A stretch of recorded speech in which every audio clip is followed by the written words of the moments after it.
ভালোটা খারাপ কেমন কেটেছে পুজো? আপনারা তো কিছুই বলছেন না, আমি এত কথা বলে যাচ্ছি। সবার কেমন পুজো কাটলো? ভালোটা খারাপ? ভালো, একটু জোরে। ভালোটা খারাপ?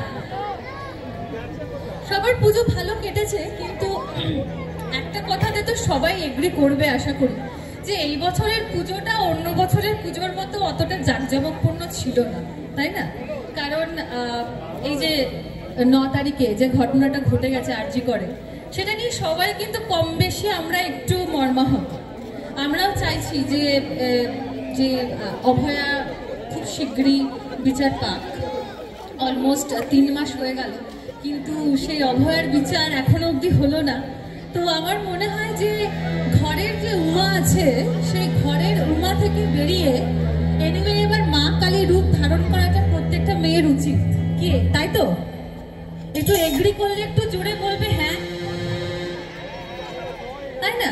আজকে আমাদের বাড়ির যে ছোট ছোট বাচ্চারা আছে, তাদেরকে ছোট থেকে আঁকা ক্লাসে, নাচের ক্লাসে এবং গানের ক্লাসে পাঠানোর সাথে সাথে তাদেরকে ক্যারাটে এবং মার্শাল আর্ট ক্লাসে পাঠানোটা খুব জরুরি, তাই তো?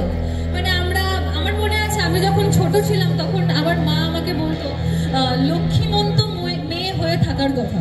আশা করি এখানে আমার বয়সী বা আগে পিছে যারা আছে সবাইকে এটা বলেছে। এইদিকে লাইটটা একটু বাড়ো না, মানে কাউকে দেখতে পাচ্ছি না, একদম পুরো অন্ধকার হয়ে আছে, মানে কথাই বলতে ঠিক একদম। তো এখানে যারা আছে সবাইকে মোটামুটি ছোটতে বলতো যে লক্ষ্মীমন্ত হয়ে থাকার কথা। কিন্তু আমার মনে হয় ভবিষ্যতে আমার যদি মেয়ে হয়, আমি কখনোই বলবো না যে লক্ষ্মীমন্ত হয়ে থাকো। আমি বলবো মা কালীর মতো হও, মা চণ্ডীর রূপ নাও, যাতে কেউ কিছু করলে তার সঠিক জবাব তুমি দিতে পারো। যদি এগ্রি করে একটু হাততালি দাও। Thank you. এবং প্রত্যেকটা মেয়ের উচিত এই মা কালীর রূপ ধারণ করা। পরবর্তী গানটা আমি যেটা করবো, পরবর্তী গানটা অবশ্যই একটা নারী শক্তির গান, এবং নারী শক্তিকে কিভাবে আরো স্ট্রং পাওয়ারফুল করা যায় সেটার গান। অনেক হয়তো বলতে পারি এই গানটা মা দুর্গার, মা কালীর, মা জগদ্ধাত্রীর, যা খুশি তোমরা ভাবতে পারো। কিন্তু আমাকে যদি বলো, এই গানটা আমি ডেডিকেট করতে চাই সেই 9th অগস্টে যে অভয়া ধর্ষিতা হয়েছিল তাকে। তো এই গানটা সেই 9 তারিখের অভয়াকে ডেডিকেট করে। আশা করবো তোমরা সবাই সাথে থাকবে। একটু হাততালি হবে প্লিজ।